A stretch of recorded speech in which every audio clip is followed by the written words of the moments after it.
À Kigali, la population revient très progressivement. Le Front patriotique rwandais qui a pris la ville le 4 juillet contrôle tous les points stratégiques comme le camp militaire de Kigali, véritable bastion des forces armées rwandaises. Reportage de nos envoyés spéciaux, Simone Remond, Claude Bullings. Au centre de la capitale rwandaise, le camp militaire Kigali, c'est notamment d'ici que depuis l'assassinat du président rwandais le 6 avril, les positions du FPR et aussi l'aéroport étaient prises sous le feu des gouvernementaux. Nous sommes les premiers à y pénétrer. Le camp Kigali est un symbole du régime ancien. Dans la bataille pour le contrôle de la capitale, c'était un endroit stratégique. Le FPR y est entré le 6 juillet. La garde présidentielle avait vidé les lieux la veille. C'est ici que le 7 avril, les casques bleus belges ont été massacrés. Aujourd'hui donc, le camp militaire est tenu par le Front patriotique. Peu d'hommes. Les autres sont dans la ville aux multiples barrages ou à différents postes de surveillance. Un camp qui porte les traces des pilonnages par le FPR avant la prise de la ville et où les forces armées rwandaises ont abandonné du matériel lors de leur retraite. Des prises de guerre pour le FPR. Mais avant de prendre la fuite, les gouvernementaux ont contribué à vider la ville de ses habitants. Ceux qui ont tué ou incité au massacre se sont sauvés sans demander leur reste. Les autres ont été poussés à le faire. Le FPR arrive et va vous tuer, disait l'armée rwandaise. Et ceux qui voulaient rester étaient considérés comme complices du front et menacés de mort. Ce scénario qui a fait de Kigali une ville fantôme s'est répété au nord-ouest dans les environs de Rwengeri que le FPR vient de prendre. La zone contrôlée par le front, plus de 2/3 du pays où se trouveraient quelques 3 millions de personnes, pourrait encore s'étendre, même si l'objectif du FPR n'est pas la victoire militaire. Vous ne pouvez pas régler le problème rwandais par les armes. Si nous aspirons à ce qu'il y ait une réconciliation nationale, il y ait une démocratie où la population participe à la bonne marche du pays, et cela impose que notre organisation ne peut pas se contenter d'une victoire militaire, mais plutôt de voir tous les Rwandais s'associer pour une action commune pour relever notre pays. Pour le Front patriotique, la victoire militaire est totale. Il va falloir gérer la paix et réorganiser ce pays dévasté. Dès lundi, un gouvernement d'union nationale devrait être installé. Le pouvoir devrait être partagé. Le point de la situation au Rwanda avec nos envoyés spéciaux à Kigali, Simone Remond, Claude Bullings et Jacques Masqueli. Depuis l'assassinat du président Habyarimana le 6 avril, ce bâtiment a été la cible privilégiée des tirs de l'armée rwandaise. C'était en effet non seulement le lieu de résidence des leaders politiques du FPR à Kigali, mais aussi le cantonnement des 600 soldats du front venus du Nord fin décembre en exécution des accords de paix d'Arusha. Le CND, c'était un symbole, celui de la reconnaissance du FPR comme acteur de la vie politique rwandaise, le symbole du partage du pouvoir, celui aussi de l'espoir démocratique, puisque dans ces locaux se trouvait le siège de l'Assemblée nationale. Aujourd'hui, après l'assassinat de nombreux leaders de l'opposition démocratique, après le génocide commis contre les Tutsis, la victoire militaire du FPR aurait pu changer la donne. Mais le Front, qui n'a objectivement pas le choix, même s'il est maître du jeu, maintient le principe du partage du pouvoir, avec les rescapés des partis d'opposition démocratique, mais pas question du MRND, le parti du président Habyarimana, à l'origine des massacres. Pour le moment, il est très difficile de connaître qui n'a pas trempé dans les massacres qui viennent de s'opérer dans nos pays. Mais ça n'exclut pas que plus tard, peut-être, des gens du MRND pourraient intégrer un futur gouvernement. C'est à voir. Après pacification, ça c'est une question qu'il faudra revoir. Il est en tout cas une chose sur laquelle le FPR ne transigera pas. L'arrestation, le jugement et la punition des coupables et responsables des 3 mois de tuerie programmés. À Nyamirambo, par exemple, un quartier de Kigali, l'armée et les milices se sont déchaînées contre les populations Tutsis, utilisant même des armes lourdes pour l'épuration ethnique. Impossible de passer l'éponge, mais il n'y aura pas de justice expéditive. Tout ce que nous allons faire, nous devons le faire dans la transparence. C'est-à-dire qu'à côté du tribunal international, qui a été même demandé par la plupart des pays, y compris les Nations Unies, nous allons faire revivre des juridictions nationales qui pourront donc fonctionner dans la transparence absolue. Alors que la population déplacée regagne très progressivement ses foyers dans la zone FPR, le gouvernement d'union nationale, qui devrait être installé lundi, aura comme tâche prioritaire de remettre le pays en marche. Ce ne sera pas facile, le Rwanda aura pour cela besoin d'une aide internationale massive. Nous avons tout un programme national à gérer et nous pensons que toute aide qui vient de l'extérieur ne peut qu'accompagner nos initiatives, mais ça ne peut pas être le contraire. La reconstruction, c'est une chose. Mais qu'en sera-t-il demain de ce pays où les gens devront, malgré tout, vivre ensemble? Je pense qu'il faudra rééduquer le peuple rwandais dans le sens de la restauration de l'unité, dans le sens du respect mutuel, dans le sens du respect à la vie et dans le sens, bien sûr, de l'amour de leur pays. Ça, c'est aussi important.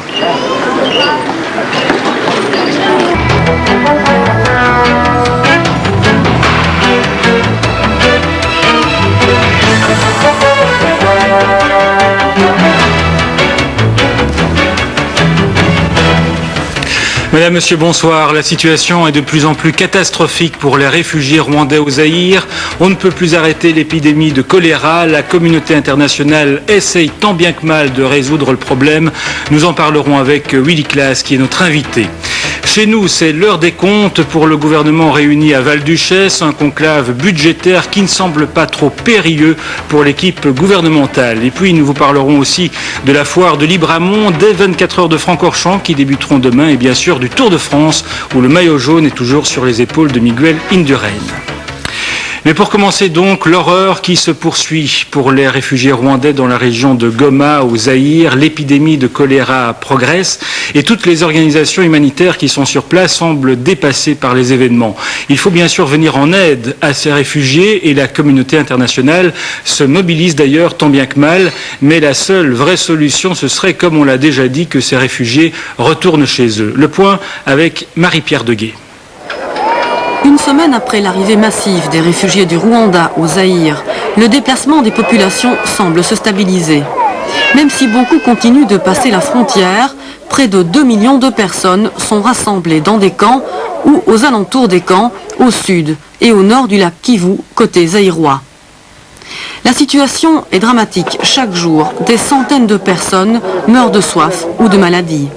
Outre les adultes, les enfants, le plus souvent confrontés à l'abandon, doivent être pris en charge. Les enfants ont besoin d'eau et d'eau pure. Nous, on a déjà les moyens pour apporter 100 000 litres d'eau 2 fois par jour. Et on est en train d'approvisionner les centres où se trouvent les enfants maintenant, les enfants non accompagnés, ou bien qu'on a retrouvés dans les rues ou qui ont été apportés dans nos bureaux. Mais de façon générale, les organisations humanitaires installées à la frontière zaïroise ne parviennent pas à assurer les besoins vitaux. Que nous n'avons pas les moyens. Nous attendons l'aide. Nous attendons ces camions-citernes, ces 18 camions-citernes qui sont à Kampala. Pourquoi est-ce qu'on nous dit que ça va prendre 3 jours pour les acheminer alors qu'il y a 10 heures de route? C'est comme ça. Il y a des avions partout. Il faut arranger l'aéroport. Il faut l'aménager comme il faut. On a besoin d'aide. On n'a pas besoin d'argent. Parce qu'on n'a pas le temps d'aller acheter la nourriture, les vivres, les médicaments, les sacs de couchage, les couvertures, les tentes. Il faut qu'on nous les apporte. Aménager l'aéroport de Goma, c'est la priorité. Cela permettrait aux cargaisons de vivres et surtout d'eau d'arriver rapidement dans les camps. Les Américains ont envoyé 6 Marines à Goma avec pour mission d'évaluer les besoins humanitaires de la région. La communauté internationale n'est pas insensible à ce qui se passe au Rwanda ou au sud du Zaïre, mais on est loin d'une mobilisation rapide et efficace. Parmi les réfugiés, il y a des militaires de l'ancien gouvernement, toujours armés et qui sont prêts à repartir à l'assaut. C'est la première menace. La seconde est au Burundi, où des réfugiés rwandais ont fui vers les provinces de Ngozi et de Muyinga. Selon certaines sources, plusieurs dizaines d'entre eux ont été massacrés avec pour seul motif toujours cette même haine qui oppose les Hutus et les Tutsis.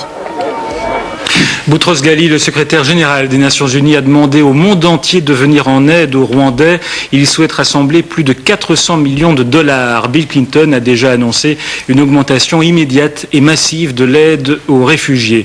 La Commission européenne a aussi répondu présente. Les 12 ont décidé aujourd'hui de débloquer environ 900 millions de nos francs.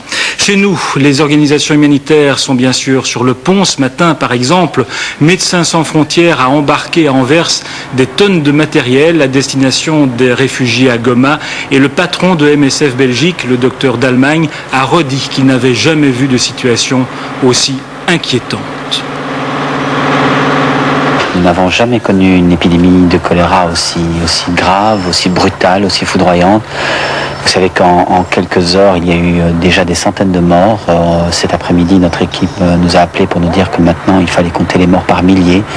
Je pense que de mémoire de Médecins sans frontières, on n'a jamais connu une épidémie aussi brutale dans l'histoire contemporaine. Il faut dire que toutes les conditions sont réunies pour que le choléra se propage vite parmi les réfugiés. Il fait chaud et les conditions d'hygiène font défaut. On va essayer de comprendre le phénomène avec Nicole Brichet.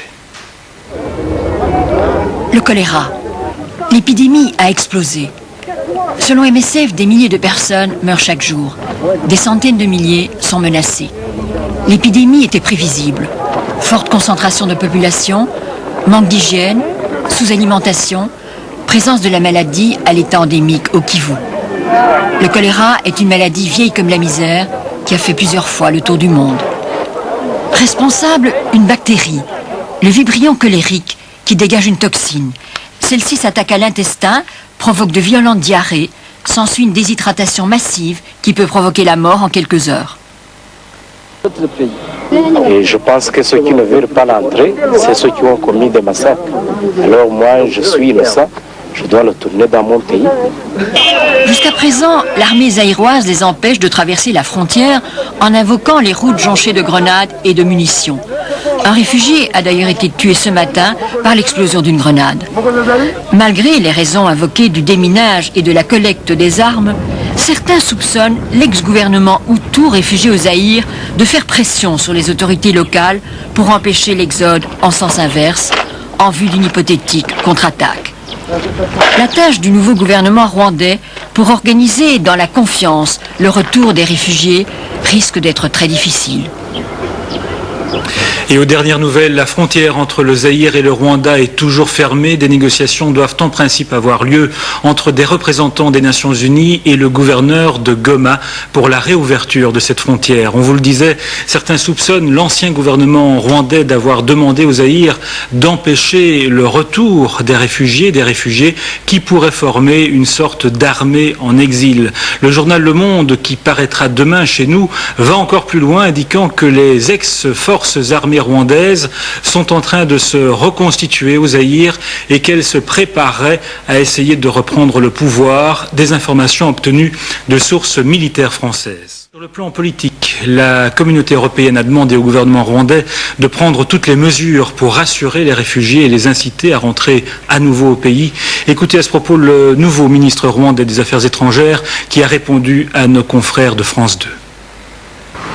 Effectivement, le gouvernement rwandais s'est engagé à organiser dans les meilleurs délais le retour au pays de tous nos compatriotes réfugiés dans les pays voisins, et en particulier les millions de Rwandais qui sont aujourd'hui en train de mourir de maladies de toutes sortes dans les camps au Zaïre. Et pour cela, si vous le permettez, je voudrais vous dire que la campagne de sensibilisation de la population sera engagée sur plusieurs axes. En premier, nous comptons mettre en place des moyens pour sensibiliser la population rwandaise, et en particulier les réfugiés, sur les véritables enjeux du drame rwandais. Monsieur le ministre, je m'excuse de vous interrompre. Parce que, comme vous le savez, et on l'a dit dans cette émission, il y a des forces, notamment des agents de l'ancien régime, les milices et la fameuse radio d'Émile Colline, qui appellent le peuple rwandais à fuir le pays.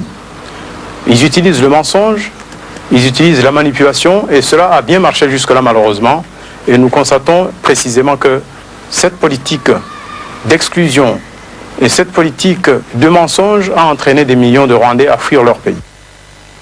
Le Premier ministre zaïrois a également annoncé que les 20 000 soldats de l'armée gouvernementale rwandaise seraient désarmés. Ces soldats en déroute, réfugiés autour de Goma, ont été avertis qu'ils ne seraient nourris qu'à la condition de rejoindre un camp et sans armes. Dès que la nouvelle de la réouverture de la frontière a été connue, des centaines de réfugiés se sont mis en route pour le Rwanda, laissant parfois là leurs malades et leurs morts. Entre la peur du choléra et celle du FPR, ils ont fait leur choix. D'autant que les nouveaux gouvernants de Kigali multiplient les appels au retour. Les réfugiés traversent d'abord la frontière zaïroise, ensuite ils sont accueillis et enregistrés par les soldats du FPR. Aucun réfugié ne sera inquiété. Nous connaissons les responsables des massacres, a annoncé le FPR, qui se dit prêt à accepter l'aide de tous les pays, sauf de la France, tant que durera l'opération turquoise. Une aide qui sera sans doute bien nécessaire. Les réfugiés vont trouver un pays ravagé, sans infrastructure. Après tant de tragédies, vont-ils y trouver la paix ? Le Premier ministre zaïrois a donc affirmé que tous les soldats rwandais qui se sont réfugiés au Zaïre seront désarmés, ce qui ne semble pas convaincre l'UDPS, le parti d'Étienne Tshisekedi. Ses représentants à Bruxelles affirment que des soldats rwandais sont actuellement stationnés dans des camps d'entraînement de la division spéciale présidentielle au Zaïre. Si le nouveau gouvernement rwandais essaye de rassurer les réfugiés pour qu'ils rentrent chez eux, il a quand même fait savoir qu'une de ses priorités serait d'organiser des tribunaux pour juger les responsables des massacres, des tribunaux auxquels pourraient participer des juges étrangers. Le nouveau gouvernement de Kigali a aussi demandé à rencontrer le président Mobutu pour envisager des extraditions, ce qui ne sera sans doute pas évident en l'absence de tout traité de ce genre entre les deux pays. Venons-en à présent à l'aide humanitaire pour les réfugiés dans les camps au Zaïre. L'armée américaine a décidé de parachuter des vivres. Marie-Pierre Deguet. Les largages de vivres ont commencé. Cette aide est destinée aux populations situées en zone de protection française. De leur côté, les États-Unis ont envoyé du personnel militaire et des vivres pour l'assistance humanitaire à destination des réfugiés du Rwanda. Plusieurs milliers d'hommes sont prévus. Sur le terrain, les priorités sont toujours l'eau pure pour la réhydratation des malades atteints du choléra et les vivres. Mais il faut aussi construire l'infrastructure sanitaire autour des camps. Selon l'organisation Médecins sans frontières, en 4 jours, le choléra a fait 7000 morts. Près de 6% des réfugiés sont atteints par l'épidémie et probablement condamnés à une mort plus ou moins rapide. La communauté internationale se mobilise. L'Europe et le Proche-Orient ont débloqué un programme spécial d'assistance médicale. Dans les toutes prochaines heures, des systèmes de purification d'eau doivent être installés, ainsi que du matériel de déchargement qui n'existe pas à l'aéroport de Goma et qui retarde le processus d'aide humanitaire. Ajoutons encore que Jean-Paul II a lancé aujourd'hui un appel à la conscience et à la solidarité en faveur du peuple rwandais et il a demandé aux nouveaux responsables à Kigali de convaincre par des signes très concrets les réfugiés à revenir sans crainte chez eux. Nous allons rejoindre Frédéric François qui est en direct avec nous de Goma. Frédéric François, on a l'impression terrible d'une banalisation de la mort.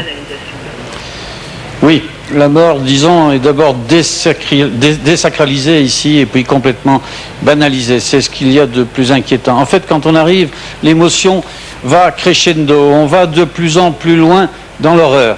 Et puis, surprise, on finit par s'habituer. On finit par regarder sans voir. Et on comprend mieux alors ces réfugiés qui sont là, qui ont déroulé leur natte à côté des morts, à côté de leurs morts peut-être, et on comprend mieux aussi l'attitude des médecins.